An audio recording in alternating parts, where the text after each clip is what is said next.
If transmission of the major elements of the story have been careless in their passing on, we should not expect the minor elements to be preserved so well. This is not corroboration in terms of four individuals getting together and saying, okay, let's get our story straight. What if the gospel writers did coordinate their stories? What if the so-called undesigned coincidences are simply the result of clever editing, not historical memory? People often say the Gospels differ because they come from independent eyewitnesses. But what if the differences were intentional? What if the variations were crafted to sound authentic? An undesigned coincidence is an instance when you have one or more independent historical accounts and they interlock in such a way that would be unexpected if the story were simply fabricated wholesale. The Bible, and particularly the Gospels, tell the same story but in different ways. We have four Gospels, and they're not written exactly the same. Otherwise, we would only need one of them. They have a different angle on the life of Jesus. And the only miracle, other than the resurrection of Jesus, that is found in all four Gospels is the feeding of the 5,000. So this works as a really good test case for us to figure out, are there independent historical details here that interlock in a way that communicates unforeseeable validation to the truthfulness of the story?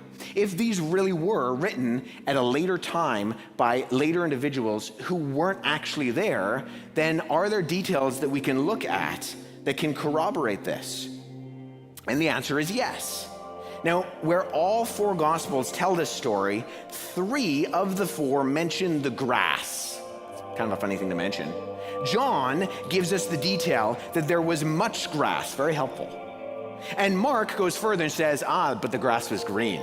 I want to show you a picture of the particular geographical location that this story took place. And what you notice there is that the grass is not very green. And this is true for most of this area. And what if the feeding of the 5,000 wasn't preserved because it happened exactly that way? Pause. What if it survived because it carried powerful symbolism the early church wanted to highlight? Green grass, Passover, barley loaves, shift analytic tone. Maybe these are theological signals, not historical fingerprints. Maybe the harmony exists because the writers shared the same message and shaped their narratives to support it. John even reveals his purpose outright. These are written that you may believe, John 20:31. That sounds intentional, not an undesigned coincidence. Now, here's a graph that's taken some of the climate research that looks at the rainfall chart for the nearby town of Tiberias. It's just on the other side of the Sea of Galilee, and they're approximately 20 kilometers from each other. Now, between the years 26 and 36 AD, all possible dates for the time when the miracle probably happened is between the last day of March and the end of April. So if this event really took place at the time recorded, we should indeed expect that after the 5 most significant months of precipitation, the grass would have been green. But you might ask, Wes, how do you know? How can you coordinate the time? Well, that's another one of our undesigned coincidences, because Mark explains that Jesus went to a remote location in order to get out of the way of the crowds. He writes, and Jesus said to them, "Come away by yourselves to a desolate place and rest for a while. For many were coming and going, and they had no leisure even to eat." Now, this involves Jesus getting into a boat and then going to a quiet place, saying no more about the idea that the people were moving about a great deal.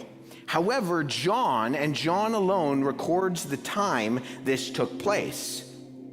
He says, "Now the Passover, the feast of the Jews, was at hand." Now, this is not an insignificant piece of information, because the Passover is the biggest Jewish festival of the year, when the largest amount of pilgrims would have traveled to Jerusalem to attend.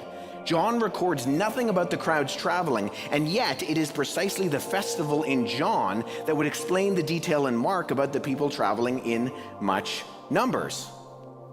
In Mark, the fact that Jesus moved locations indicates that it was not a mere increase in traffic for a few hours, but a more prolonged increase in a movement of people such as normally occurred only at festival times. And it's here that we have our undesigned coincidence. John explains a puzzle in Mark, And yet, according to almost every scholarly opinion, Mark was written first.